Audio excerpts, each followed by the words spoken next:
శ్రీకాకుళం జిల్లా కూర్మం గ్రామం అంటే మనకు గుర్తుకు వచ్చేది టెక్నాలజీకి దూరంగా ఉన్న గ్రామం. పూర్వకాలంలో మానవుడు జీవన విధానాన్ని పెంపొందించేలా ఉన్న గ్రామం ఇది.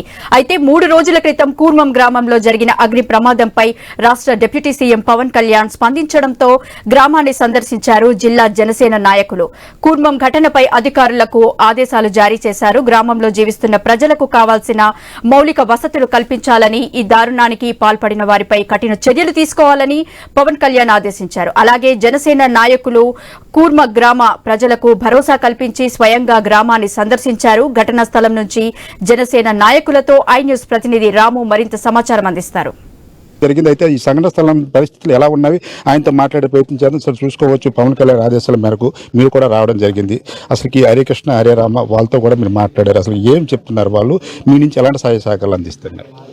ఏదైతే ఈ కూర్మ గ్రామం సందర్శించిన సందర్భంగా ఏదైతే ఈ ఆశ్రమాన్ని సందర్శిస్తే పూర్వం మనం ఉన్నటువంటి పరిస్థితులు మనకి అనుభూతిని కలిగిస్తూ ఉన్నాయి. ఇటువంటి ఆధ్యాత్మిక కేంద్రంలో ఇట్లాంటి దుర్ఘటన జరగడం అన్నది విచారకరం, చాలా బాధాకరం. ఇట్లాంటి పునరావృతం అన్నది అవ్వకుండా ఏదైతే అనుమానాస్పదంగా ఉందని చెప్పేసి ఇక్కడ వస్తున్నటువంటి భక్తులు కానీ అలాగే నిర్వాహకులు కానీ చెప్తున్నటువంటి ఏదైతే ఆ స్థాయిలో ఇంకా క్రింది స్థాయిలో విచారణ జరిపించాలని చెప్పేసి పోలీసు వారిని మా రాష్ట్ర ఉప ముఖ్యమంత్రి వర్యులు అలాగే ఈ జనసేన పార్టీ అధ్యక్షులు శ్రీ కొణిదెల పవన్ కళ్యాణ్ గారు ఇప్పటికే సూచించడం జరిగింది.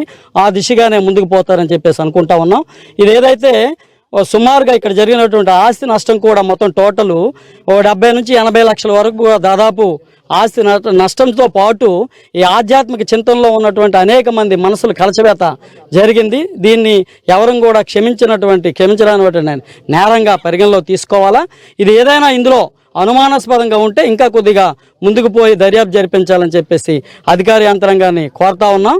ఈ దిశగానే ముందుకు పోతా ఉన్నాం. అలాగే వీరికి కూడా రానున్నటువంటి రోజుల్లో వీరికి పూర్తి సంపూర్ణమైనటువంటి కూటమి గవర్నమెంట్ ద్వారా పూర్తిగా మేము మద్దతు తెలుపుతా ఉన్నాం.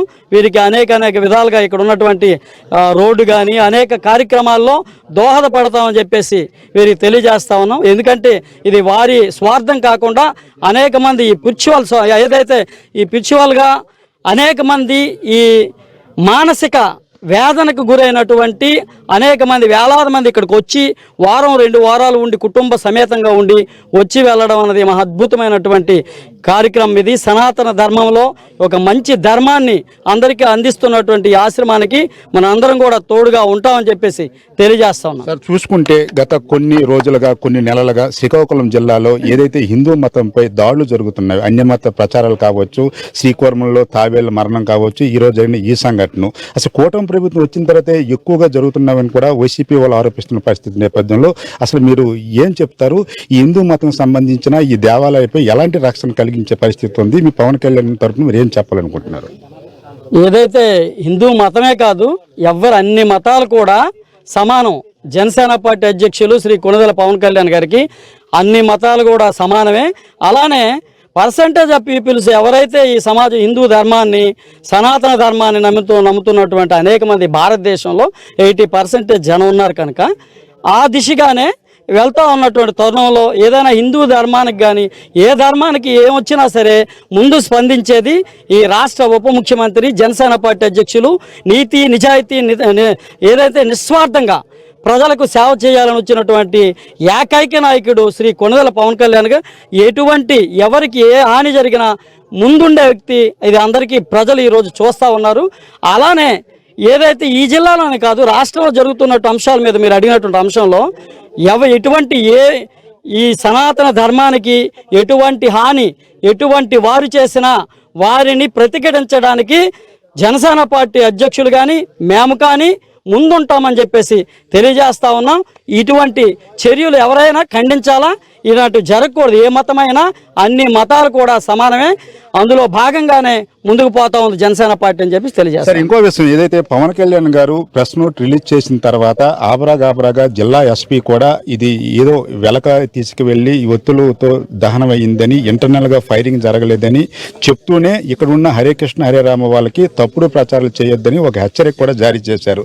అసలుకి ఏమీ లేకుండా ఇంకా అంత ఆబరాగా ప్రెస్ నోట్ రిలీజ్ చేయడానికి కారణాలు ఏంటి? దీన్ని ఏ విధంగా చూడొచ్చు? అది వారి తాలూకా ఏదైతే అలా ఇది ఉందో డిపార్ట్మెంట్ల పరంగా వారికి తెలియాలా. ఏదైతే దీన్ని సుస్పష్టంగా ఆంధ్రప్రదేశ్ రాష్ట్ర ఉప ముఖ్యమంత్రి గారు లేఖను రిలీజ్ చేస్తూ వీరికి మద్దతును తెలుపుతూ ప్రభుత్వం ద్వారా ఏదైతే మనం ఇవ్వగలం, ఏదైతే చేయగలం సిద్ధంగా ఉన్నాం.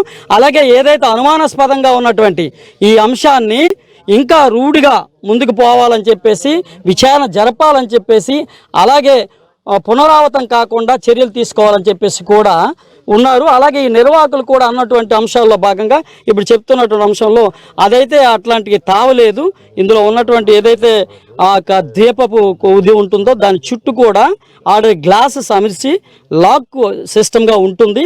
ఇది ప్రతి ఎవ్రీడే 8:30కి ఆఫ్ చేసి మేము వెళ్ళి పడుకుంటామని చెప్పేసి చెప్పారు. ఇందులో అటువంటి అవకాశం లేదు. ఇది ఇంకో కోణంలో ఆలోచన చేయాలని చెప్పేసి వారు కూడా కోరినారు. ఆ మేరకే ముందుకు పోతా ఉన్నామని చెప్పేసి తెలియజేస్తాను. మీరు చెప్పండి, పవన్ కళ్యాణ్ స్టేట్మెంట్ తర్వాత జిల్లా ఎస్పీ కూడా తప్పు అంతా అది జనరల్గా జరిగిన ఇష్యూ అని, ఇందులో దుండగుల తలకు ప్రేమేం లేదని చెప్తూనే మీకు కూడా ఒక హెచ్చరిక ఇచ్చారు. ఇలాంటి తప్పుడు ప్రచారాలు చేస్తే చట్టపరంగా చర్యలు తీసుకుంటామని దీన్ని ఏ విధంగా చూడొచ్చు? ఇది ప్రతిరోజు కూడా మా కార్యక్రమాలు ఎలా ఉంటాయంటే 7:45కు ప్రవచనం అయిపోతుంది. ప్రవచనం అయిపోయిన తర్వాత మెయిన్ పూజారి ఎవరైతే ఉన్నారో ఆ పూజారి అన్ని దీపాలు ముఖ్యంగా గర్భగుడి ఆపేసిన తర్వాత ప్రభుపాద వారికి నిద్రపుచ్చిన తర్వాత అన్ని దీపాలు ఆర్పేసి ఆయన లాంతంతో బయటకు వస్తున్నాడు. ప్రతిరోజు చాలా చెకింగ్ చేసి ఆయన బయటకు రావడం జరుగుతుంది అన్నాడు. ఇది ఒకరోజు కాదు, ప్రతి ఒక 6 సంవత్సరాలుగా ఇది జరుగుతున్నాడు. ఎందుకంటే చిన్న పాకల్లో కూడా మేము చేశాము. సో దీపంకి సంబంధించింది చాలా జాగ్రత్తగా మేము ఉంటాము. తర్వాత ఆ రోజు 9:45 ఏదైతే మేము దుర్ఘటన మేము చూసామో అది ఒకటేసారి అన్ని చోట్ల అంటుకోవడము, లోపల ఉన్నటువంటి వస్తువులు కూడా ఒకటేసారి కాలిపోవడము చాలా అనుమానాస్పదంగా ఉందన్నట్టు. ఇది మనం చూసుకోవచ్చు. ఈ దీపంలో ఒత్తులు ఏమైనా ఎలుకలు గడి తీసుకెళ్లే రోజున అక్కడ ఉందా అంటారు? అసలుకే దీపం చాలా జాగ్రత్తగా ఉంటామండి మేము. ఇంతకుముందు మేము కార్తీక మాసంలో కూడా చాలా కొన్ని వందల దీపాలు అందరు భక్తులు కలిసి ఆఫర్ చేస్తారు. అప్పుడు కూడా మేము చాలా జాగ్రత్తగా అన్ని, ఎప్పుడు కూడా ఎటువంటి ఘటనలు జరగలేదు, చాలా జాగ్రత్త తీసుకుంటాము. అండ్ ముఖ్యంగా మేము అనుకున్నది ఏంటంటే ఎప్పుడైతే భక్తులందరం కలిసి చూసామో అది చాలా చాలా అనుమానాస్పదంగా కార్యక్రమంగా మాకు కనిపించింది అన్నట్టు. ఎందుకంటే ఒకటేసారి మొత్తం అంటుకోవడము, లోపల ఉన్నటువంటి వస్తువులు కూడా కాలిపోవడం. పోలీసులు ఇది యాదృచ్ఛికంగా జరిగిందని చెప్తున్నారు కదా, మీరు అనుమానాలని చెప్తున్నారు. మరి దీన్ని అసలు ఏ విధంగా చూడవచ్చు? ప్రజల్లో కూడా కొన్ని సందేహాలు ఉన్నవి. మీరు చెప్పింది ఒకటి, పోలీసులు చెప్పింది ఇంకొకటి. దీనిపై డిప్యూటీ సీఎం కూడా స్పందించారు. అసలు ఎలా చూడవచ్చు? ప్రజల్లో కూడా ఒక రాంగ్ సంకేతాలు అనేవి వెళ్ళే పరిస్థితి ఉంది కదా. ఈ పోలీసులు కూడా మా దగ్గరకు వచ్చి అడగడం జరిగింది. అప్పుడు మేము వాళ్ళకి ఈ విషయాలన్నీ కూడా తెలిపాము. తెలిపిన తర్వాత వాళ్ళు కూడా ఇక్కడ చెక్ చేయడం జరిగింది. క్లూస్ టీం వాళ్ళు కూడా రావడం జరిగింది. వాళ్ళు కూడా దర్యాప్తు చేస్తున్నామని మాతో ఇన్ఫర్మేషన్ ఇవ్వడం జరిగింది.